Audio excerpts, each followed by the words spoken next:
ভবদহের এই পাশে অর্থাৎ অপোজিট পাশে প্রচুর পরিমাণ পানি। সুপ্রিয় দর্শক, তো আজ আপনাদের নিয়ে আসলাম সেই কাঙ্ক্ষিত সেই ভবদহ সুইচ গেট। দেখতে পাচ্ছেন আমার পিছনেই ভবদহের সুইচ গেট। আপনাদের একটু ঘুরে দেখানোর চেষ্টা করব, তো অবশ্যই এই ভিডিওটির সাথে থাকুন। নয়নাভিরাম এই প্রকৃতির মাঝে লুকিয়ে রয়েছে হাজারো হাজারো মানুষের কান্নার আওয়াজ। সুপ্রিয় দর্শক, আজ আপনারা বুঝতেই পারছেন আপনাদের কোথায় নিয়ে আসলাম। এই সেই হাজারো মানুষের আতঙ্কের একটি জায়গা, সেটা হলো ভবদাহ। এই সুইচ গেটের কারণে নদীর জোয়ার ভাটা বাধাপ্রাপ্ত হয়ে ভবদহের দক্ষিণ প্রান্তে পলিতে ভরাট হয়ে উঁচু হয়ে যায় এবং ভবদহের উত্তর পাশে অর্থাৎ উত্তর পাশের নদী একেবারে নিচু হয়েই রয়ে যায়। তার কারণে ভবদহের উত্তরাঞ্চল পানিতে প্লাবিত থেকে যায়, আর সেই কারণে এই পাওয়ার পাম্প দিয়ে আজ এই সেচ ব্যবস্থা প্রচালিত আছে। প্রচুর পরিমাণ পানি দেখতে পাচ্ছেন, ভরপুর পানি, এখানে কানায় কানায় পরিপূর্ণ। এখানে পানি অনেকটাই যাচ্ছে আর কি, যেহেতু পাওয়ার পাম্প চালু আছে। এখানে একটা দুইটা পাওয়ার পাম্প চালু আছে আপনারা দেখতে পাচ্ছেন। এবং আপনাদের ভবদহের ব্রিজের অর্থাৎ স্লুইস গেটের এই পাশ দেখাবো, অর্থাৎ যশোর থেকে যে পানিগুলো আসে, এই যে সেই যশোর থেকে সেই পানি আসার সেই রাস্তা। তো এখানে দেখুন ভিউয়ার্স, এখানে পানি একেবারেই নাই বললেই চলে। এখানে পাওয়ার পাম্প, এই যে পাওয়ার পাম্প আছে দেখতে পাচ্ছেন, এই যে পাওয়ার পাম্প অর্থাৎ 1 2 3 4 চারটা বড় পাওয়ার পাম্প লাগানো আছে, দুইটা চলমান অবস্থায় আছে। সুপ্রিয় দর্শক, এখন আপনাদেরকে দেখানোর চেষ্টা করছি এই যে ভবদহ গেটের উত্তর প্রান্ত। এই উত্তর প্রান্ত এবং দক্ষিণ প্রান্ত উভয় প্রান্ত আপনাদের দেখাবো, দেখিয়ে বোঝানোর চেষ্টা করব যে কোন সাইডে কতটুকু পানি আছে আর কি। তো এটা দেখতে পাচ্ছেন উত্তর প্রান্তে এই যে পানি একেবারেই কম, একেবারে শুকিয়ে গেছে বললে ভুল হবে না। এখানে পাওয়ার পাম্প লাগানো আছে 4টা, আপনারা দেখতে পাচ্ছেন উত্তর প্রান্ত। এবার আমি গেটের দক্ষিণ প্রান্তে নিয়ে যাচ্ছি আপনাদের। এই যে গেটের দক্ষিণ প্রান্ত আপনারা দেখতে পাচ্ছেন, প্রচুর পরিমাণ পানি। এই পানি যদি আবারও ছেড়ে দেওয়া হয় বা গেট যদি খুলে দেওয়া হয়, তাহলে আবার যশোরের লাখো মানুষ আবার প্লাবিত হবে, অন্ন বস্ত্র বাসস্থান আবার দুর্বিষহ হয়ে পড়বে।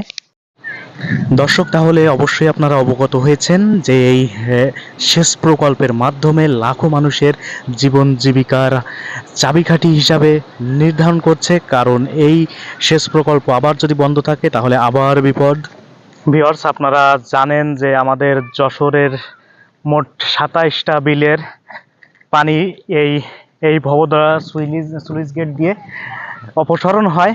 এই দেখতে পাচ্ছেন যশোরের পাশের পানি কতটা নিচু, এবং আপনার ওই যে গেটের অপোজিট পাশে যেখান দিয়ে পানি আপনার প্রবাহিত হবে আর কি, সেখানে অনেক অনেক উঁচু পানি, অর্থাৎ ভবদহ গেটের ওপাশে অনেক উঁচু আর এ পাশে অনেক নিচু। সুপ্রিয় দর্শক, তাহলে আপনারা নিশ্চয়ই অবগত হয়েছেন যে এই ভবদহ সেচ প্রকল্পের মাধ্যমে ভবদহের উত্তরাঞ্চলের মানুষের জীবন জীবিকার চাবিকাঠি হিসাবে বহন করছে। কারণ কি জানি কি হয়। এখন আপনারা দেখতে পাচ্ছেন এই সেই ভবদহ গেটের দৃশ্য। আমি গেটের বিপরীত প্রান্ত অর্থাৎ অপোজিট পাশে যাওয়ার চেষ্টা করছি, আপনাদের দেখাবো ওই প্রান্ত থেকে যে অপর প্রান্ত থেকে ভবদহ সেচ প্রকল্প বা ভবদহের যে বর্তমান দৃশ্য কেমন দেখা যায় সেটা আপনাদের দেখাবো। আপনারা অবশ্যই একটু অপেক্ষা করেন, আমি যাচ্ছি।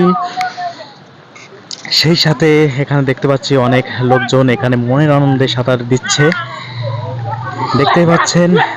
তাহলে বোঝা যাচ্ছে এখানে অনেক মানুষের এই ভবদহ আনন্দের ব্যাপার এবং অনেক মানুষের দুঃখ দুর্দশার ব্যাপার। আর এই বর্তমান যে ভবদহর যে পানি এতটাই স্বচ্ছ দেখে আমরাও সহ্য করতে পারলাম না। আমার সফরসঙ্গী যারা এসেছে তারা গুছিয়ে নিয়েছে, এখানে দেখতে পাচ্ছেন পানিতে নামার জন্য প্রস্তুত।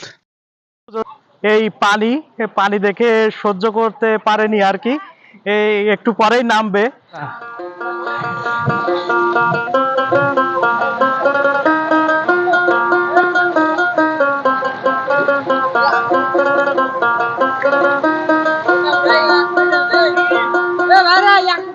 তো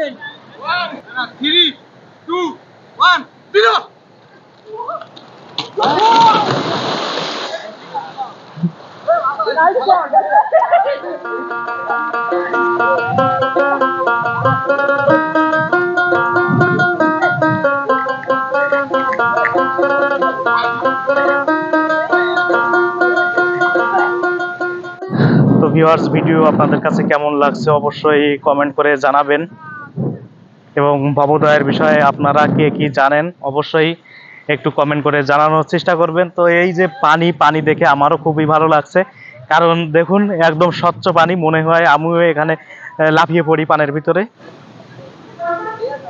এই সেই পানি উন্নয়ন বোর্ডের ঘর, এইটা সুইচ গেটের নির্মিত ঘর, অর্থাৎ অবদা ঘরটি কত নিচে নিচে অবস্থান করছে, অর্থাৎ এখানে কত উঁচু, পলিতে উঁচু হয়ে গেছে, আপনারা বুঝতেই পারছেন অবশ্যই। তো এবার এই ভবদহ সুইচ গেটের আপনাদের এই যে যশোরের দিক দিয়ে আসা এই যে নদী, এই নদী হচ্ছে একটা মেন ভবদহ সুইচ গেটে গেছে, এবং আর একটা পার্ট আপনার বাইপাস হয়ে, বাইপাসে ওই দিক দিয়ে আরেকটি গেট করা আছে ওপাশে, আপনাদের দেখানোর চেষ্টা করব। এই সেই বাইপাস আরো একটি গেট দেখতে পাচ্ছেন, এই ছোট একটি খালের মতো, এটা আসলেই ছোট খাল নয়, এটা ভবদহের ভিতরে, গেটের ভিতরে পলিতে জমাট হয়ে এখন ছোট খাল হিসেবে আছে খনন করার পরে। তো ভিউয়ার্স, এখানে এই আরেকটি সুইচ গেট, এটি বাইপাস সুইচ গেট হিসেবে ব্যবহার হতো। তো এখান দিয়েও পানি অপসারণ হচ্ছে, দেখতে পাচ্ছি সামনের দিকে পানি যাচ্ছে।